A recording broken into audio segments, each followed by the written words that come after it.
नमस्कार साथियों, कैसे हैं आप लोग? आशा और उम्मीद करता हूँ स्वस्थ होंगे, मस्त होंगे, जहाँ भी होंगे ज़बरदस्त तरीके से अपनी तैयारी कर रहे होंगे।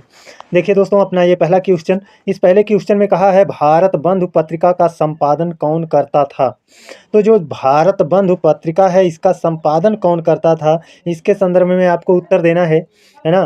तो श्याम सुंदर दास हैं या भारतेंदु हरिश्चंद्र हैं या तोताराम है या केदारनाथ अग्रवाल हैं?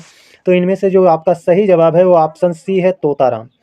तोताराम ने भारत बंधु पत्रिका का संपादन किया था। इस चीज़ को अगर आप नहीं जानते हैं तो अपने नोटबुक में इसे नोट कर लीजिए और इसे थोड़ा-सा कई बार रिवाइज़ करेंगे तो ये अपने आप याद हो जाएगा।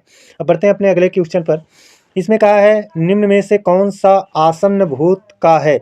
आसन्न भूतकाल का है। मतलब इसमें एक वाक्य दिया है, कोई एक ऐसा वाक्य है जो आपका आसन्न भूतकाल का वाक्य है, उसी को पहचानना है। आसन्न का मतलब होता है निकट भूत, निकट, आसन्न का मतलब होता है निकट और यहाँ पर भूतकाल, निकट भूतकाल। निकट भूतकाल मतलब किसके निकट? तो यहाँ पर वर्तमान के निकट, है ना? वर्तमान के निकट वाला भूत आपको बताना है। तो देखिए दोस्तों, वर्तमान के निकट वाला भूत कौन-सा है? आपका पहला ऑप्शन है मैंने एक आश्चर्यजनक दृश्य देखा। दूसरा है रमेश मैच देख रहा था। तीसरा है राधा सो गई। चौथा है रमेश अयोध्या पहुंच चुका होगा। तो इन चारों ऑप्शनों में भी आपका ऑप्शन सी आपका करेक्ट ऑप्शन है। क्यों है? क्योंकि वर्तमान और भूत दोनों हमको देखना है। तो यहाँ पर गई से पता चलता है भूतकाल और है से पता चलता है क्या? वर्तमान काल। तो ये वर्तमान भूत है, अर्थात वर्तमान ऐसा भूतकाल जो वर्तमान के बहुत निकट है। तो ऑप्शन सी इसका क्या हो जाएगा? करेक्ट जवाब हो जाएगा। बढ़ते हैं अपने अगले क्वेश्चन पर। कह रहा है तप्ता संवरण किसका नाटक है? तो तप्ता संवरण बहुत इंपॉर्टेंट क्वेश्चन है। तप्ता संवरण किसका नाटक है? तो यहाँ पर लाला श्रीनिवास दास, बालकृष्ण भट्ट, महावीर प्रसाद द्विवेदी, केदारनाथ अग्रवाल। इन चारों विकल्पों में जो आपका ऑप्शन ए है यही आपका करेक्ट जवाब है। इसको कैसे याद रखेंगे आप? ऐसे याद रख लीजिए, तप्ता संवरण, जब कोई चीज़ तप्त होती है यानी एकदम गर्म हो जाती है, तप्त हो जाती है तो वह लाल दिखती है। उसी से हमने अपने दिमाग में सेट कर लिया है कि तप्ता संवरण आपका लाला श्रीनिवास दास की रचना है। तो इससे हमको याद है, आपको भी आशा है कि इसी तरह से याद हो जाएगा।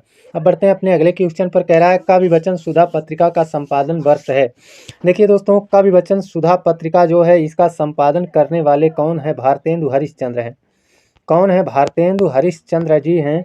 और भारतेंदु हरिश्चंद्र ने केवल काव्य वचन सुधा पत्रिका का संपादन नहीं किया है, इसके अलावा इन्होंने और दो महत्वपूर्ण पत्रिका का संपादन किया है। उसमें से एक है हरिश्चंद्र मैगनीज। क्या है? हरिश्चंद्र मैगनीज है। मैगनीज मैं पूरा लिख नहीं पाऊंगा, है ना? हरिश्चंद्र मैगनीज है एक, और दूसरा है बाला बोधनी। क्या है? बाला बोधिनी, बाला बोधिनी पत्रिका। तो बाला बोधिनी और हरिश्चंद्र मैगनीज और आपका कवि वचन सुधा, ये तीनों पत्रिका के संपादन कर्ता कौन है? भारतेंदु हरिश्चंद्र हैं। तो इस कवि वचन सुधा पत्रिका का संपादन वर्ष जो है 1868 ईस्वी है। और ये हरिश्चंद्र मैगनीज जो पत्रिका है इसका संपादन वर्ष आपका 1873 ईस्वी है। और बाला बोधिनी पत्रिका का संपादन वर्ष आपका, बाला बोधिनी का संपादन वर्ष आपका 1874 है। तो हमको काव्य वचन सुधा पत्रिका का संपादन प्रकाशन वर्ष देखना था। तो ये काव्य वचन सुधा पत्रिका का प्रकाशन वर्ष जो होगा वो आपका 1868 ईस्वी होगा। कौन सा? 1868 ईस्वी, यही आपका क्या हो जाएगा? करेक्ट जवाब हो जाएगा। अब बढ़ते हैं अपने अगले क्वेश्चन पर। ये कह रहा है राधिका पुस्तक पढ़ती होगी, इस वाक्य में कौन सा काल विद्यमान है? तो दोस्तों अभी अभी इसको कराया गया, ये शायद क्वेश्चन दोबारा रिपीट हो चुका है। तो राधिका पुस्तक पढ़ती होगी, इसका जो काल है वो कौन सा है? अभी आपको हमने बताया संदिग्ध वर्तमान काल का ये क्या है? वाक्य। नहीं, ये तो नहीं बताया गया था, है ना? ये नहीं बताया गया था। अभी क्वेश्चन क्या था ये? आसन्न भूतकाल का वाक्य है दोस्तों, ये नहीं बताया गया था। राधिका पुस्तक पढ़ती होगी ये आपका क्या है? संदिग्ध वर्तमान काल का वाक्य है। अब देख लेते हैं थोड़ा सा संदिग्ध वर्तमान काल कैसे है। यहाँ पर संदिग्धता है ना? राधिका पुस्तक पढ़ती होगी, इस बात में संशय है, पढ़ती होगी या नहीं होगी, दोनों में से कुछ भी हो सकता है। लेकिन हम यही संदिग्ध में हम यही हैं कि राधिका पुस्तक पढ़ती होगी, है ना? अगर संभाव्य होता तो यहाँ पर राधिका पुस्तक पढ़ती हो, गी को छोड़ दिया जाए, गी को हटा दिया जाए, गी को अगर हटा दिया जाए तो इतना, राधिका पुस्तक पढ़ती हो, इतना कहा जाए तो वह आपका क्या होगा, संभाव्य वर्तमान काल का वाक्य होगा। अब बढ़ते हैं दोस्तों अपने अगले क्वेश्चन पर। कह रहा है राजभाषा अधिनियम कब बना था। तो दोस्तों राजभाषा अधिनियम कब बना था, तो वही अधिनियम जो है वो बना है आपका 1976 ईस्वी में।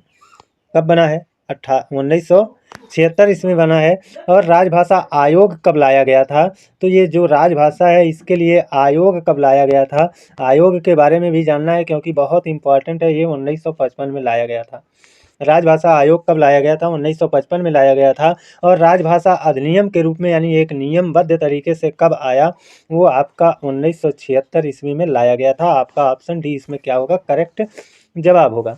राधिका पुस्तक पढ़ती होगी, देखिए ये वाला क्वेश्चन आपका दोबारा रिपीट हुआ है ना। राधिका पुस्तक पढ़ती होगी, इसमें आपका क्या हो जाएगा, संदिग्ध वर्तमान हो जाएगा। अभी अभी हमने इसको बताया आपको।